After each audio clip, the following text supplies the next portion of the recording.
Chapter 8. Life as a displaced person. Back to school. During the 6 years that we were DPs, we lived in several different camps. This is why. Months after we first arrived at the SS Kaserna, name now changed to Warner Kaserne, we were called before a United Nations Commission for questioning to see whether we had been collaborators with the Nazis or traitors of any kind. Also, their goal was to repatriate you to the country from where you had come before you were brought to Germany.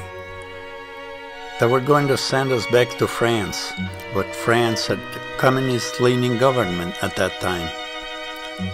My parents hated communism, so they told the United Nations official that I did not want to return to France, and I told him why. One of the officials was a Frenchman. He was furiously angry, and as a result, we were kicked out of the camp. This was after the Yalta Agreement, so the Soviet Union was still an ally. Germany was in ruins at this time. There was no place to go. People lived in basements and shacks. We went to Dachau, the former concentration camp, to live. That was the only place where we had a roof over our heads that we could find to go. I know that people still lived there in the barracks in the early 1950s. There was no other place for them to live. There was still not enough housing. This was in 1946, about 1 year after the war ended. About 2 weeks later, Dad got a job with a construction firm in Munich, started by 2 Russian engineers, a father and son.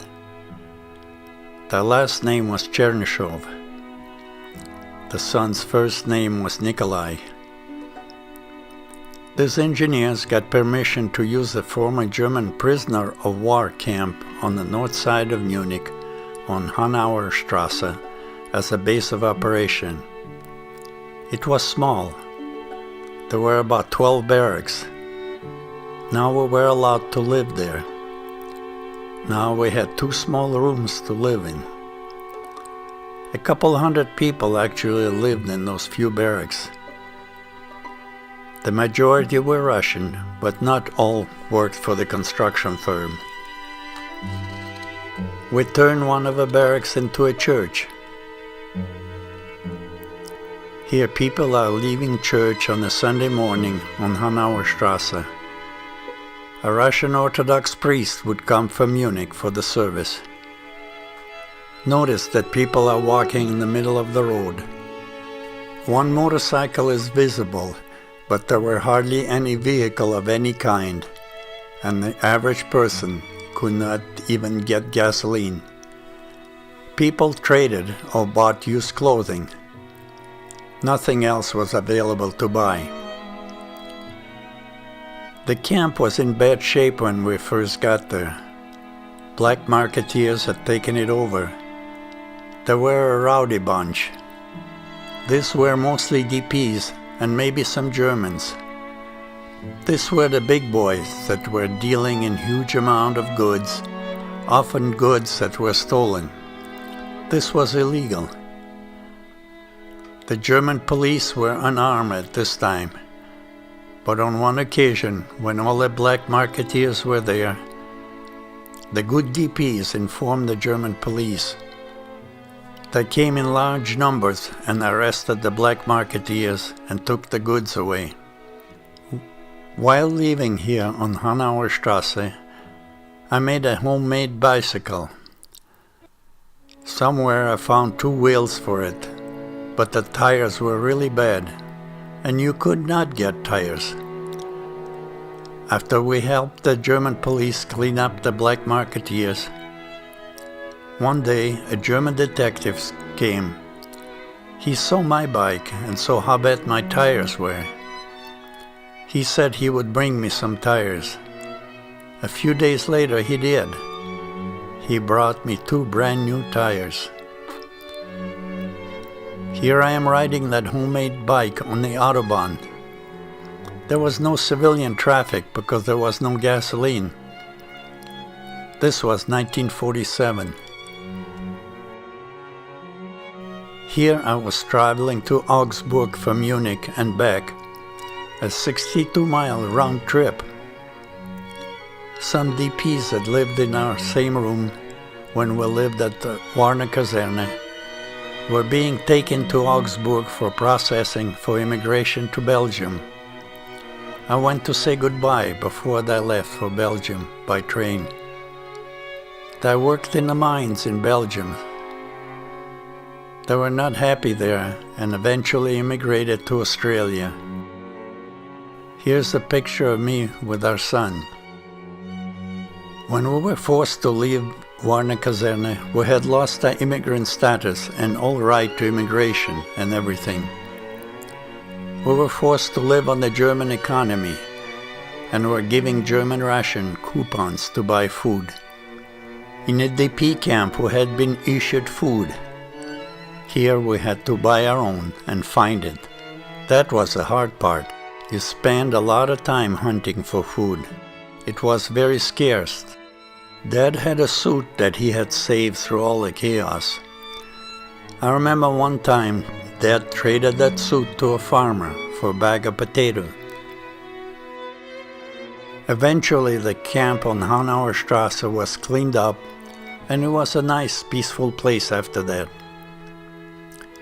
It was still barracks, but people were no longer afraid to live there. It was while we lived there that I was finally able to go to school. I would take a train 5 miles and then walk 2 or 3 miles to the Schleissheim camp. This was my first schooling since I left France in 1944. I resumed school in 1947. This is where I received my entire high school education. I graduated in 1950. They pushed us because everyone was behind. We lived in DP camps for 6 years. At first, none of the DP children were able to go to school because there weren't any schools. You see, while I was a slave labor, I was not allowed to go to school. I could do nothing but work. But a year or so after the war ended, the DPs who had been teachers organized themselves and started a school at the Schleissheim DP camp, which was about 3 miles from the SS Kaserne and about 8 miles from where we lived on Hanauer Strasse. The teachers were DPs, the students were DPs, and we're all different ages. There were no books for us and no visual aids of any kind. UNRWA provided pencils and tablets for us, and we would take notes. Each day the teachers would ask, "What did we leave off yesterday?" The students would tell them, and the lecture would begin. We wanted to learn, and the teacher wanted to teach. Here is my Latin teacher. And this is my physics teacher and my chemistry teacher. They're all in classrooms at Schleissheim DP Camp High School. Each room had a blackboard and chalk. Some teachers had a textbook, others didn't. There were no texts or workbooks for students. A class at the school. I am standing second from right. Many of these were several years older than I. Another class photo. I'm in the back row, second from right.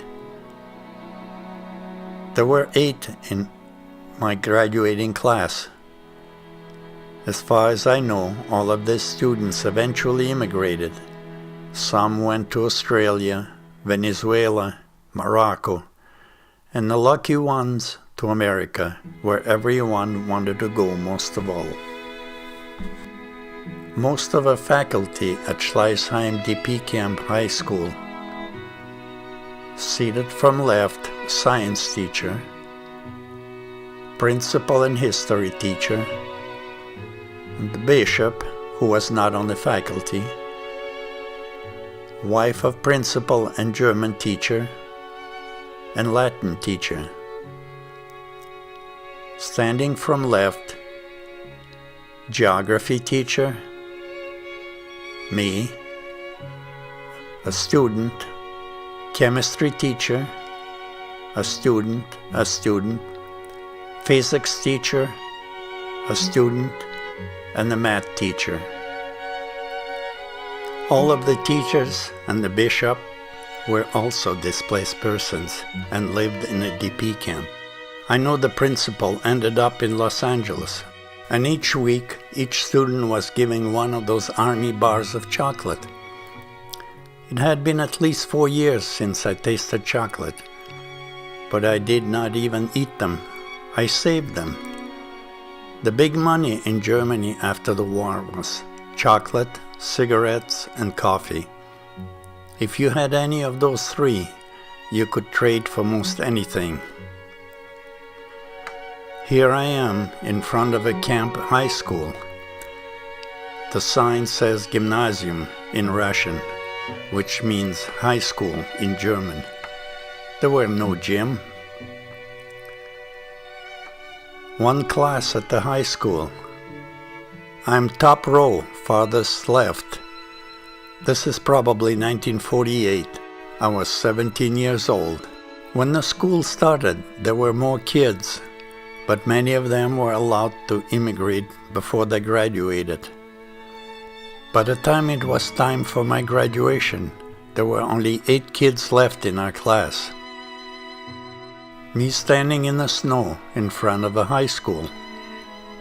After the Cold War started in 1948 and the Soviet Union was no longer our ally, the Bulanovs were good guys again in the eyes of the United Nations authorities and were readmitted as DPs with immigrant status. In Europe at that time, the authorities knew where you were at all times. Everyone had to be registered with the police. But I don't remember how we found out we could be readmitted to Warner Kaserne. This was about 3 or 4 miles from our barrack on Hanauer Strasse. Though we never returned to Warner Kaserne to live, we could have. But then the 2 Russian engineers, the Chernyshovs, immigrated to America. Now Dad had to look for work. He got rehired at the motor pool at Warner Kaserne again, where he had worked that first year, and we got permission to live in an abandoned barrack at the Schleissheim air base. Here's our barrack. It was the middle one of 3 barracks that were half a mile away from the Schleissheim main camp. All 3 of these were abandoned. They were across the road from 2 hangars. There was no firewood for us to use to keep warm, so I wired heating elements from the ceiling. They glowed like light bulbs. The chocolate bars I got at school each week I saved. Some I took to Munich and I traded them for the parts to make hot plates, and some I took to trade for ceramic insulators and heating elements to provide heat at home. This shows the 3 barracks on the left across the road from the 2 hangars. To the left of this photo in the woods was a Messerschmitt 262, undamaged. To the right, in front of the hangars, were at least 30 fighters. There were some Focke-Wulf 180 and some Messerschmitt 109. The planes, hangars, and barracks were all basically undamaged. It's strange. The base had not been bombed at all. Here is Dad in front of our barrack. A view of the 3 barracks on the way to the Schleissheim main camp in winter. The center building is a Bulanov barrack. My parents in our Schleissheim Air Base home. Pictures taken either in 1949, 50 or 51. Easter dinner at Schleissheim. Dad on the Sunday morning walking the half-mile to church at the main camp. Note how well worn the path is to our barrack. My parents in the Schleissheim barrack. Dad usually wore a tie, even to work in a motor pool, as I remember. He worked in a supply room. Now I would ride my homemade bike or walk the half-mile to the Schleissheim camp to go to school and church. Here I am with that homemade bike in front of the high school. My jacket is made from a blanket by a tailor in the camp. My pants are British Army pants, heavy wool ones issued to me by the camp administration at Schleissheim. They issued everybody some clothes at this camp. I assembled the bike over time with parts that I found or traded for. The generator is from a German plane that I took from a fighter on the Schleissheim Air Base. Here's a copy of my papers after the Cold War broke out and my DP status was reinstated.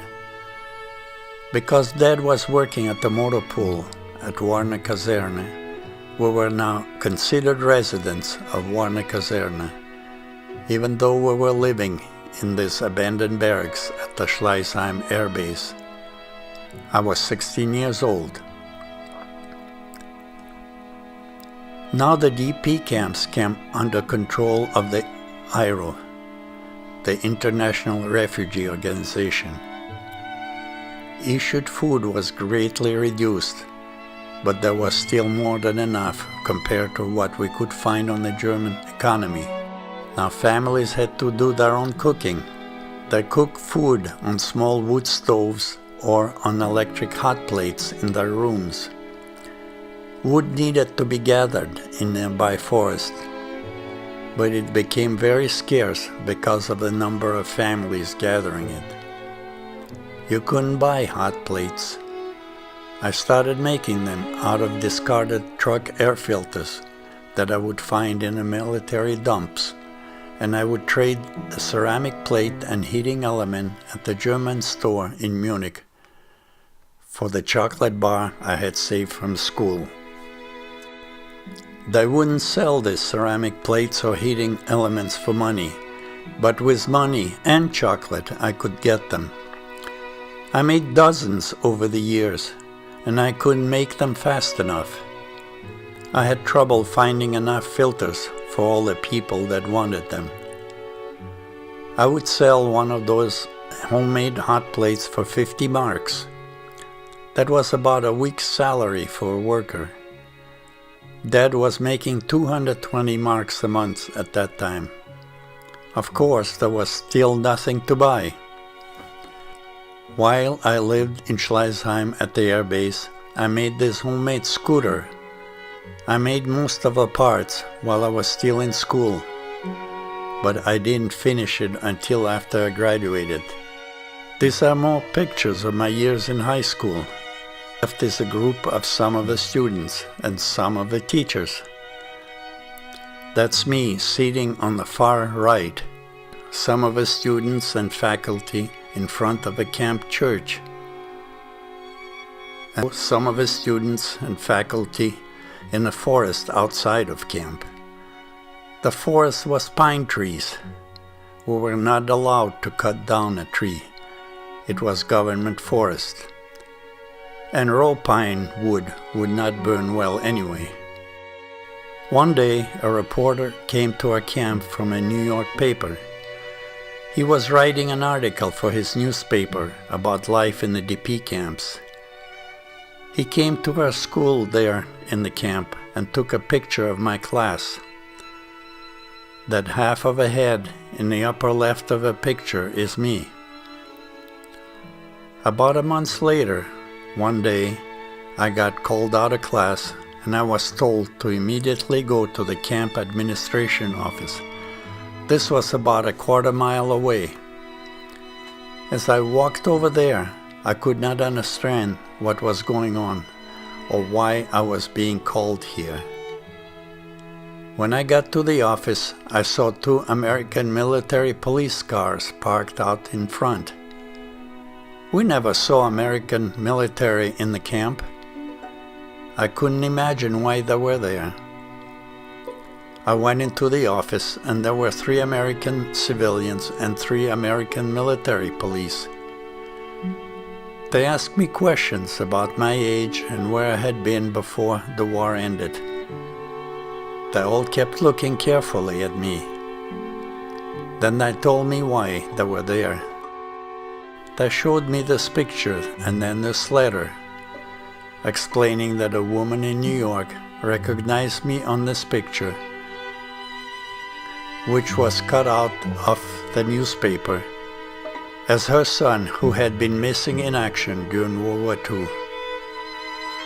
But by looking at me and talking to me, they could see that I was not the person they were looking for. I was still nowhere near 6 feet 1.5 inches tall, as the woman described her son. And in September of 1944, when her son parachuted into Holland, I would only have been 12 years old. Also, it was obvious from my language that I was not an American. With my great relief, they allowed me to go back to class. That evening I told my parents what had happened and showed them the letter and the picture. Mother was pretty shook up to think that I could have been taken away as someone else's son. While I lived in Schleissheim and I was still in school, there was a group of young men in the camp in the early 20s who belonged to an organization similar to the Scouts. One day they took a hike into a forest in the French zone. They found out that the forest was called Russenwald, which translates Russian forest. No one could tell them why it was called that, so they inquired at a nearby monastery. They were told that in 1799, a Russian army, under the command of Marshal Alexander Vasiliavich Sovorov, 1730 to 1800, had encamped here and had buried some of their dead here. The house where Sovorov stayed in a nearby town. A plaque is on the wall of the house to the left of the door, explaining that he stayed here from October 16 of 1799 to November 4th, 1799. A close-up of a plaque on the house. The group of DPs decided to put a memorial stone in the forest. These pictures show the memorial stone being dedicated.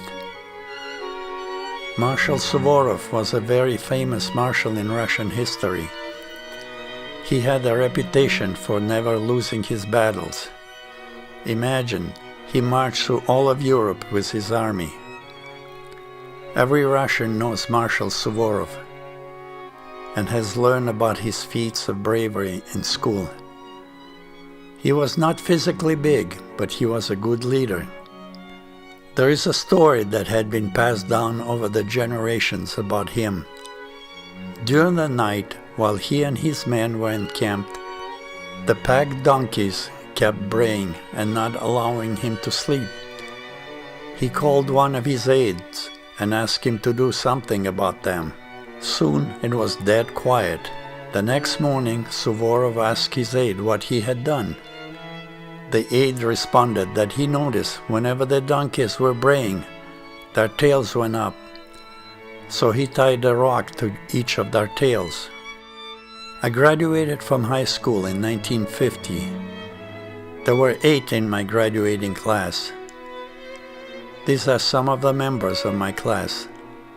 I'm in the center, standing. The boy to the left ended up in San Francisco and went to Berkeley. The girl seated below him immigrated to Caracas, Venezuela. I met the boy to the right of me years later at the Russian church in Chicago. He went to Morocco first, then came to America. I found out later that the girl on the far left in the front row lives in California. Me with 2 of my friends from the camp. The middle boy immigrated to California and was in the U.S. Air Force while I was in the Army. The boy on the right never made it to America, but he became an agent for the Americans and would sneak into the Soviet Union during the Cold War as a spy. Me on the left was a friend from school.